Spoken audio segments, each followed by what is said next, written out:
Wood-Up. Træpaneler designet af naturen. Sådan gør du. Trin 1. Mål din overflade. For at finde ud af, hvor meget Wood-Up du skal bruge, skal du måle din overflade. Gang længde og bredde, og du får, hvor mange kvadratmeter du skal bruge. Vi anbefaler at lægge mindst 10% til i tilfælde af spild. Trin 3. Klargør din væg.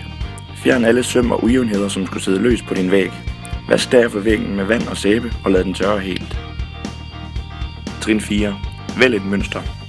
Der er rigtig mange muligheder for forskellige mønstre. Vi viser dig her, hvordan man laver et simpelt og standard plankemønster. Trin 5.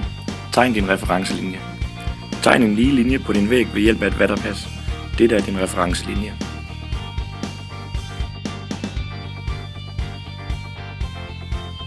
Trin 6. Påfør klæbemiddel. Skær en lille del af spidsen på tuben, så du påfører en ca. 3-4 mm bred stribe af klæbemiddel. Påfør en stribe i top og bund og 3-4 prikker i midten. Hold altid klæbemidlet mindst 1 cm fra kanten. Påfør aldrig klæbemiddel på flere paneler, end du kan nå at sætte op på maks 10 minutter.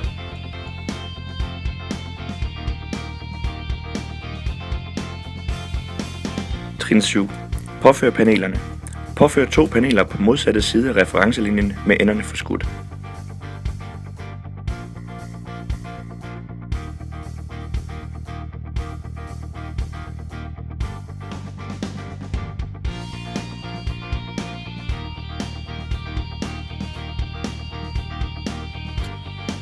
Påfør panelerne med et hårdt og jævnt tryk fordelt på hele panelet.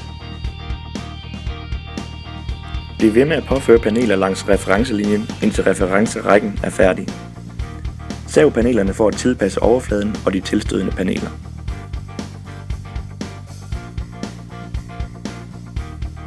Trin 8. Sav panelerne. Hvis du bare skal skære lige, kan en god hobbykniv og en vinkel faktisk gøre tricket.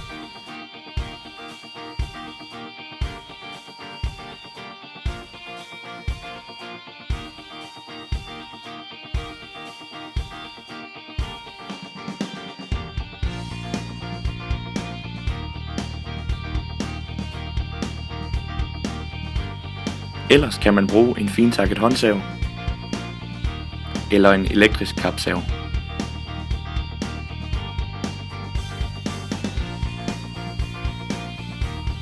Trin 9. Fyld resten af væggen. Fyld resten af væggen med paneler.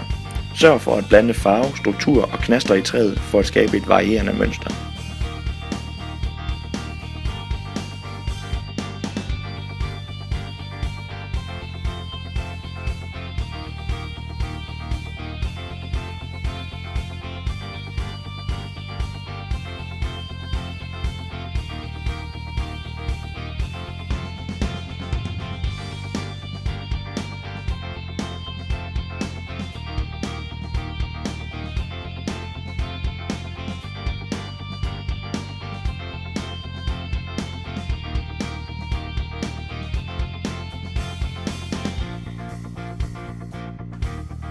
Så nemt er det.